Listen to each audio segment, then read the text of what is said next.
may or may not think. So just bear that in mind. I call Scott Simpson.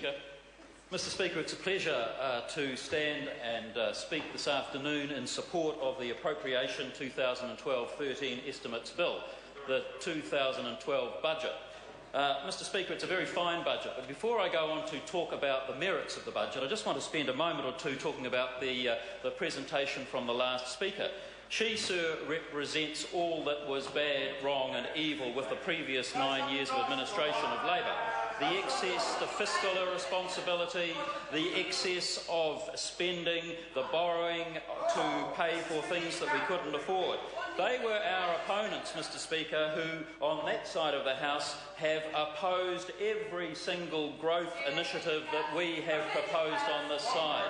And every time we put up a growth strategy, sir, they oppose it, they knock it, and they argue against it. They are the same people, Mr. Speaker, that have opposed every single restraint on spending that has been put up by this government, because they are they are an opposition, they are a party, a once proud party, I might say, who have lost their way. They're on an orbit in outer space, which is an irregular orbit, and they're out of time, out of orbit in a very, very bad way. But they were once proud, Mr. Speaker, they were once proud, once they knew what they stood for, once they knew what they wanted to achieve. Now they don't. They have no idea. They're rudderless, leaderless and bereft and lost in the orbit of opposition.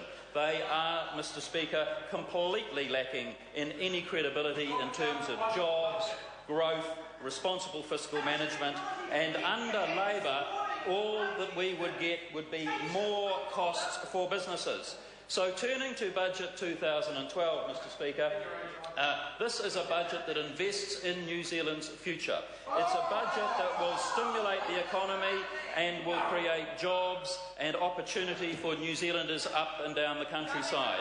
And most of all, as from my point of view, Mr. Speaker, it will create opportunities for the good people of Coromandel.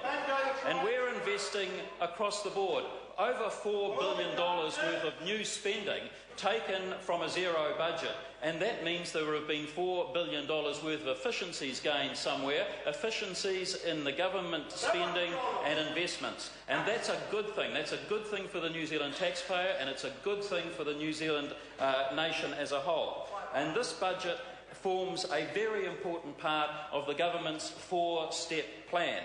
And the four steps, of course, have been spoken about before. The four priorities are, number one, the responsible managing of the government's finances. And so this budget absolutely represents that. The second one is building a more competitive and productive economy.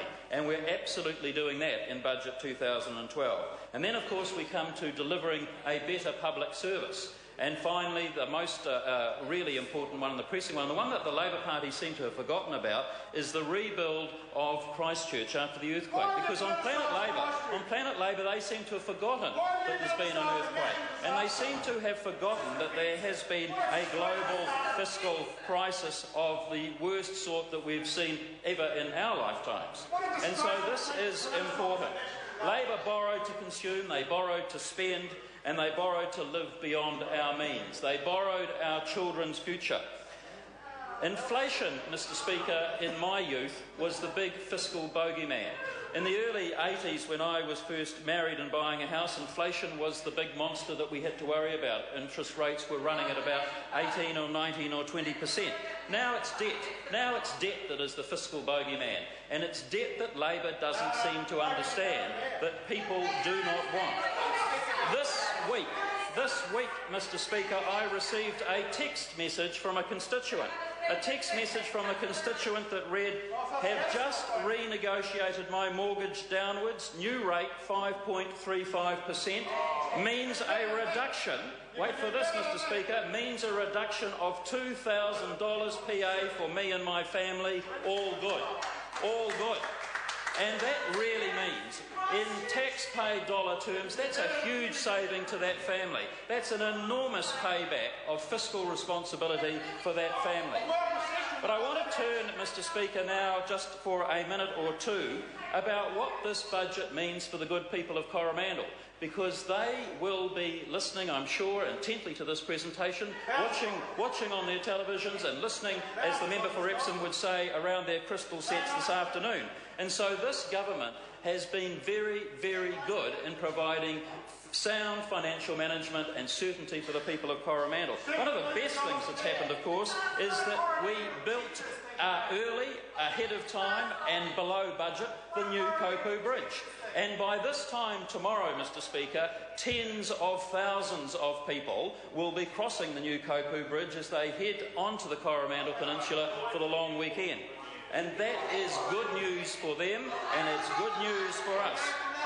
And it was part of the stimulus package that this government introduced in response to the global financial meltdown, after year upon year upon year of delay and prevarication on behalf of the Labour Party.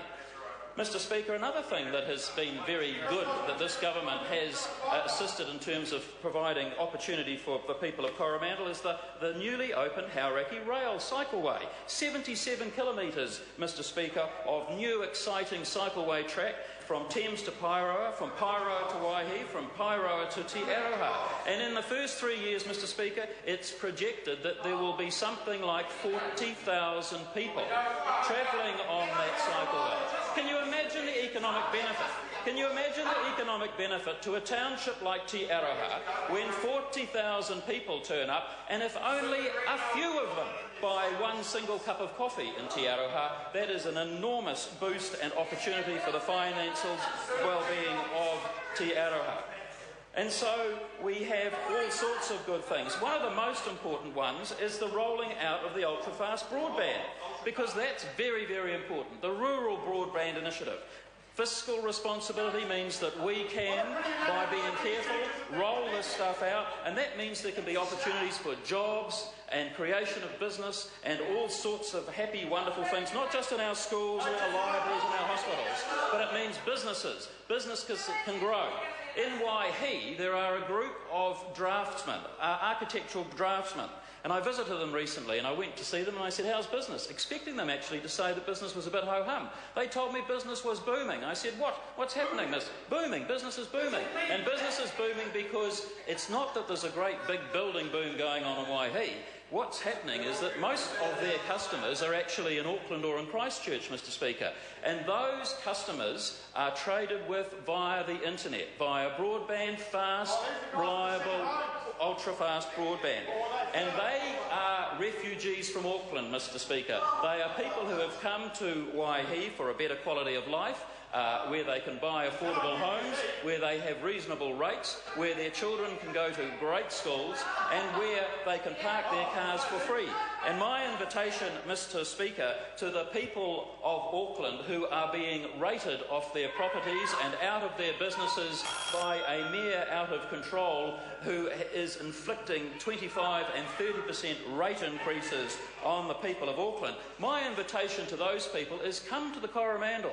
Come to the Coromandel where there is fiscal responsibility, where the Thames Coromandel District Council, who is a good council, are for the second year in a row, Mr Speaker, like Bill English, they are being fiscally responsible. For the second year in a row, they have a negative rate rise. So I say that to the people of Auckland. Come and bring your jobs, bring your enterprise, bring your opportunity, bring your entrepreneurial flair, bring it to Coromandel and enjoy the opportunities that we can create for you. And on top of all that, Mr Speaker, you will receive a wonderful lifestyle and a fantastic view.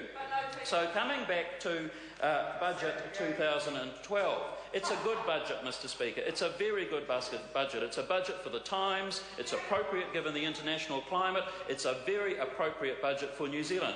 And we will be positioned in good space for a recovery that will eventuate.